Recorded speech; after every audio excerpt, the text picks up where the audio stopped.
Assalamu alaikum warahmatullah. Hermano, se va a escuchar seguramente mal el vídeo porque están haciendo obras aquí enfrente y hay mucho jaleo. Pero bueno, me plantea la siguiente cuestión en tu mensaje. La he dividido en 3 partes y te voy a contestar a cada una de ellas, por orden. Dices lo siguiente: se supone que un verdadero creyente debería querer volver con su creador una vez haya cumplido su ciclo vital. Pero se ve que incluso la gente más antigua y supuestamente creyente está aferrada con uñas y dientes a esta vida mundanal, como si tuviera miedo de la recompensa de la otra vida, en la que se supone que creen. Es algo que no logro comprender. Bien, precisamente, hermano, por ver esa recompensa como algo tan lejano, muchas veces pierdes el objetivo. Esto es una causa.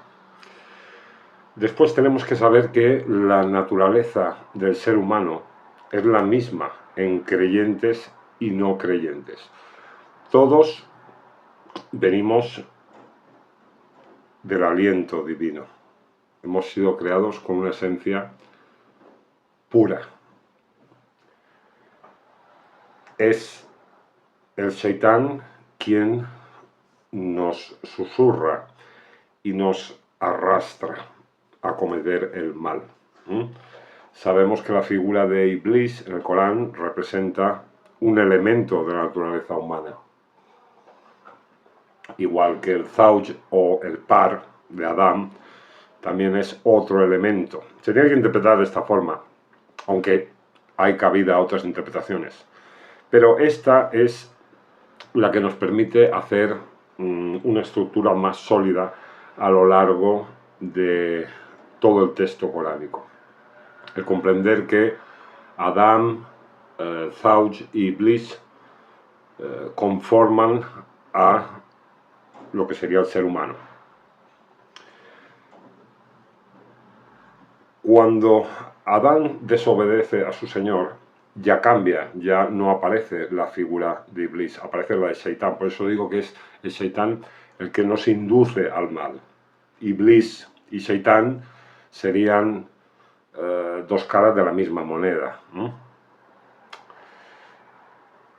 Adán era creyente, ¿sí o no?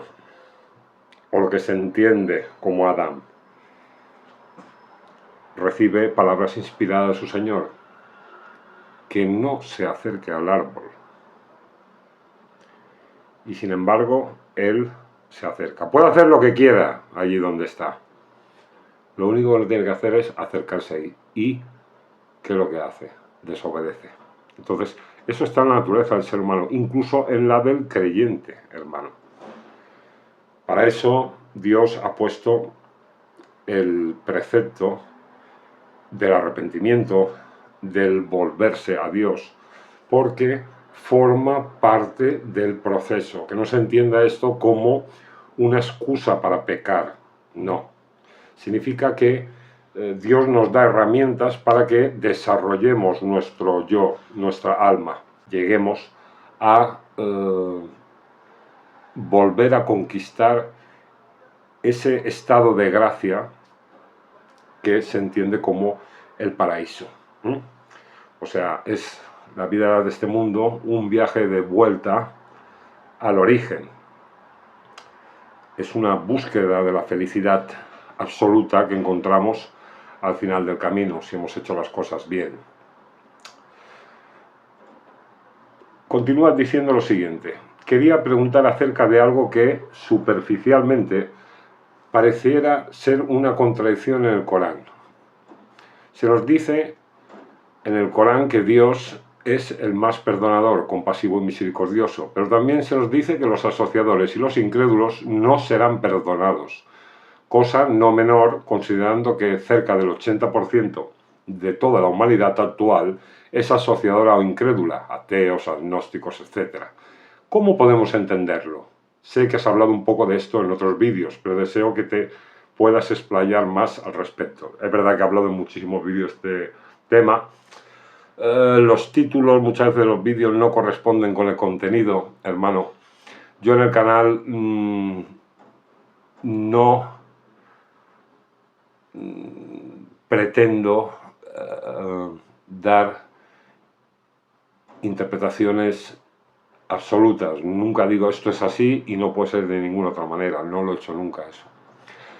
Con el canal intento abrir la mente de las personas. Hablar de unos principios básicos, que esos todo el mundo los reconoce, independientemente de la religión que tengan, ojo.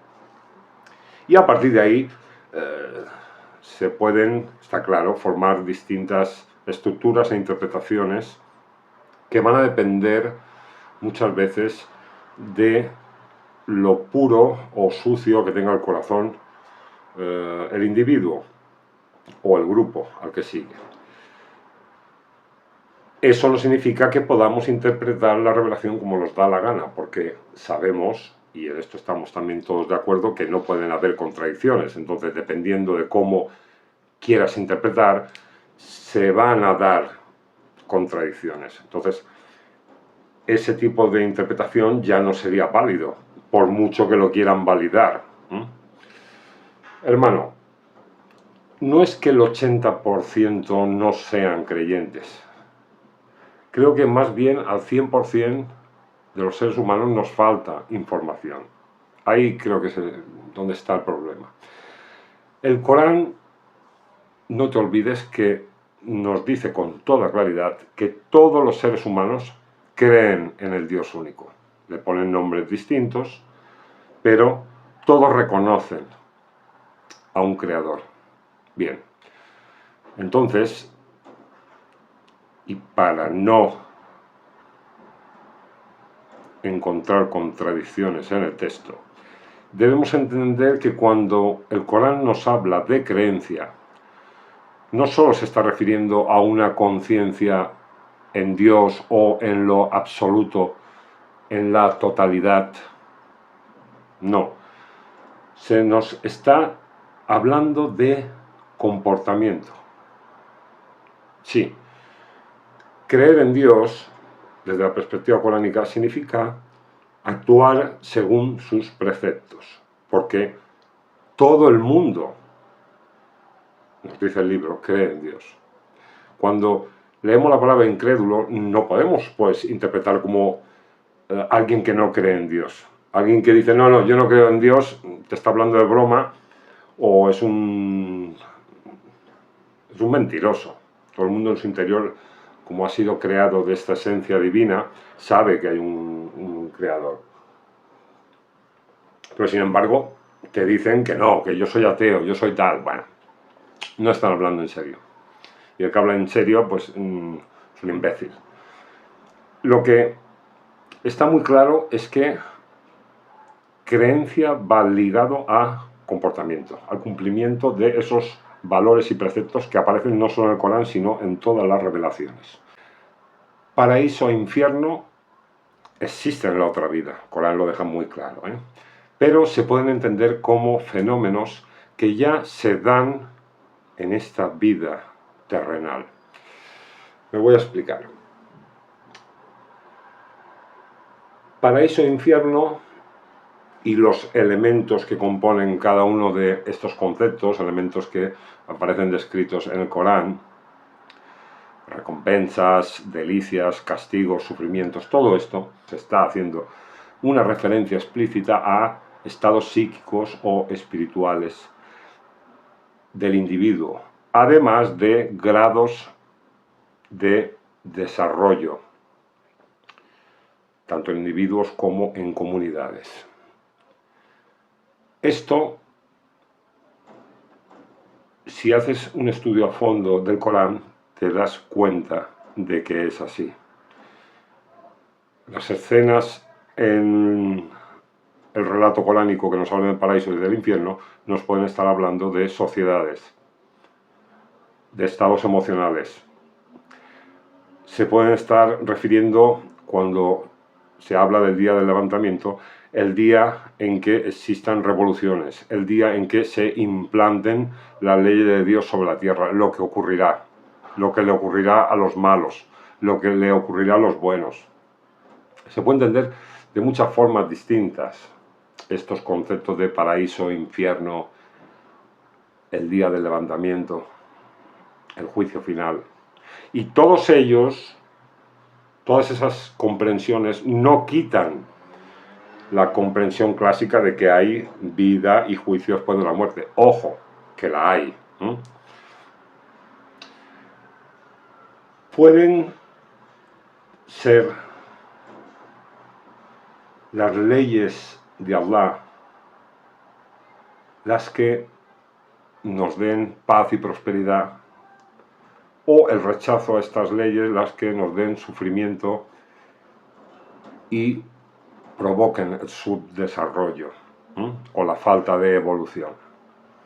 ¿Por qué? Porque lo vemos muy claramente. En los países donde se aplican los principios de la revelación, hay prosperidad. Y en los países que teóricamente son los más religiosos, donde no existen derechos, las interpretaciones de lo que es la ley no tienen ningún sentido. En esos lugares lo que vemos es pobreza, dolor, sufrimiento. Y claro, uno piensa, pero ¿cómo es posible? Si en esos países son creyentes y en estos otros que no son creyentes viven súper bien y es una vida mucho más cómoda. Claro, pero es que en estas sociedades en las que vemos desarrollo se cumplen los principios de la revelación. Y en los lugares donde supuestamente son creyentes no se cumplen estos principios. Entonces ahí tiene lo que hablábamos antes. Creencia no solo tiene que ver con, sí, yo creo en Dios, porque ya nos dice el Corán que todo el mundo cree. Que tú testifiques tu fe de por sí, así solo, no te sirve para nada. Tú necesitas una acción que respalde o que confirme tu fe. Si una sociedad cumple con los preceptos de Dios o un individuo respeta los preceptos de Dios, que tal vez él no los entiende como principios morales, sino como principios éticos, va a encontrar desarrollo. Cuando tú rechazas estos principios, lo que encuentras es una involución. Entonces, esto debemos tenerlo en cuenta, hermano. Donde lees el Corán perdonador, compasivo y misericordioso, por ejemplo, ahí tienes que saber que estos términos tienen distintos significados y que deben interpretarse siempre dependiendo del contexto.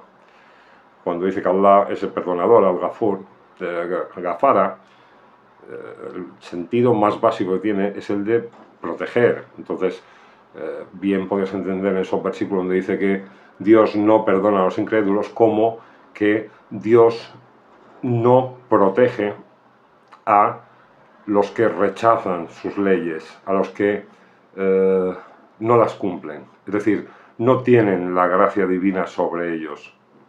Así se podía entender perfectamente. Eso si nos vamos a lo más básico, al sentido, al concepto primario de la palabra, perdón. Es de ahí después que se van formando y estructurando acepciones hasta que llegamos al sentido de perdonar, al que entendemos como perdonar. Pero en un principio la palabra significa proteger, escudar. Compasivo, misericordioso, lo mismo, guarda relación con favor divino, con suavidad, con desarrollo, con evolución. Entonces, cuando nosotros leemos perdonador, compasivo, misericordioso, no tenemos que pensar que solo tienen este sentido judio-cristiano, no. Ya que conservamos la lengua del Corán y tenemos acceso a los significados más profundos de cada palabra, aprovechémonos de ello, ¿no? Y entendamos que Dios es misericordioso, sí, pero que esto tiene el sentido de que nos proporciona todas las herramientas, todo el entorno, para que nosotros vayamos desarrollándonos y evolucionando. Pero no lo entendamos solo como que es misericordioso, que es muy bueno y que no nos va a pasar nada, que es nuestro Padre y cuida de su Hijo, porque no tiene este sentido en árabe. ¿Vale, hermano? Sobre lo del juicio en la otra vida, hermano,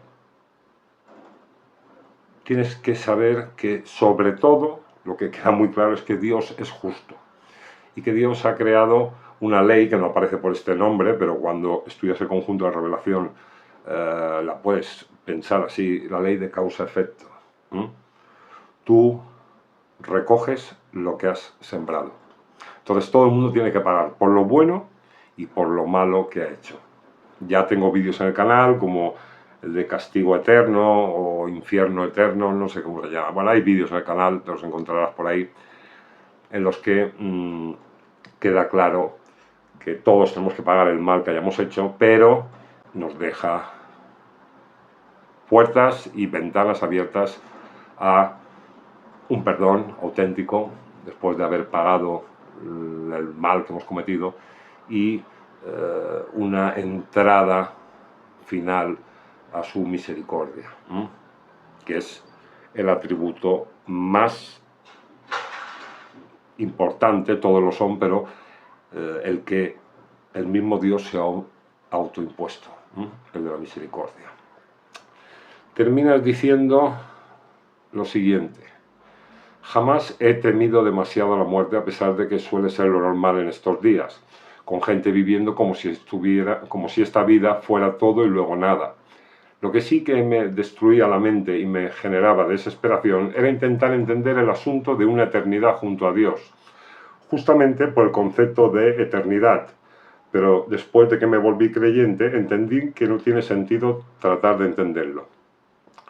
Bueno, hermano, a ver, desde una perspectiva lógica, el creyente no tendría que tener ningún miedo a la muerte, obvio. Y esto conecta con la cuestión que planteabas al principio de tu mensaje. A mí me gusta recordar a Sócrates cuando habla sobre la muerte. Dice que tal vez no hay nada en la otra vida y que te mueres y es como un quedarse dormido, pero eterno. Tú mientras duermes no sientes nada. Dice, podría ser eso, o podría ser que hubiese un paraíso para los que se han portado bien en esta vida. Entonces dice, cuando él es condenado a muerte, le dice a sus alumnos, ¿por qué voy a tener miedo a la muerte? Si solo hay estas dos opciones. He sido una persona justa y recta en mi vida. O me voy al paraíso o me duermo para la eternidad. Hay una vida después de la muerte. Y Sócrates lo sabía. Pero bueno, hace esta reflexión para que los no creyentes reflexionen un poquito. O la gente que no es capaz todavía de profundizar en su interior. Tú ya lo has hecho, al decir que ya eres creyente. Simplemente has profundizado y te has dado cuenta de las verdades que habían en tu interior. El incrédulo, y recuerda que la palabra incrédulo no tiene cabida en el Corán porque todo el mundo cree en Dios. La palabra incrédulo, en su sentido más básico, guarda relación con ocultar. Entonces el Corán se entiende como el que rechaza o desagradece. El incrédulo, si solo piensa que hay en esta vida, tiene que vivir obligatoriamente amargado. ¿Por qué? Porque tiene una muerte delante que significa el final. Entonces, claro, ¿qué ocurre? Que al querer abarcarlo todo en vida, pierde aquí y allí. ¿Por qué? Porque en esta vida solo puedes alcanzar la paz, no puedes alcanzar la felicidad absoluta. El libro ya nos dice que la felicidad solo se encuentra en la otra vida. Aquí a lo máximo que vas a llegar es a un estado de paz por realizar las buenas acciones. Te vas a sentir pleno, paz, saludable. Eso es lo que significa Islam.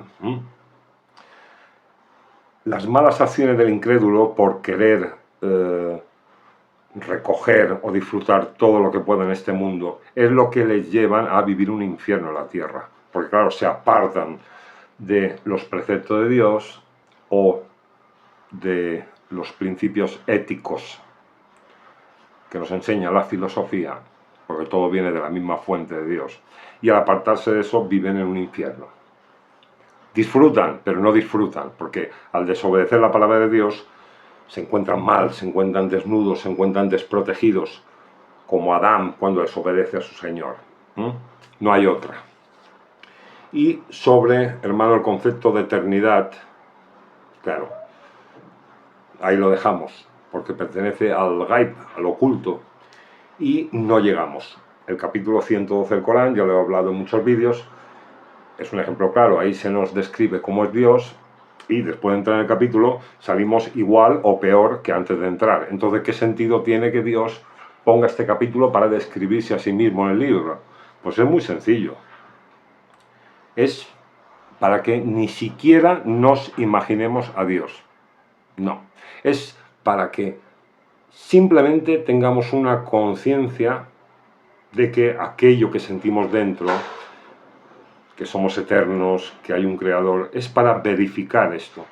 Pero se expresa de la manera que se expresa el capítulo 112 para que no imaginemos nada cuando pensamos en Dios. Se nos obliga a sentir y sobre todo se nos obliga a centrarnos en las acciones.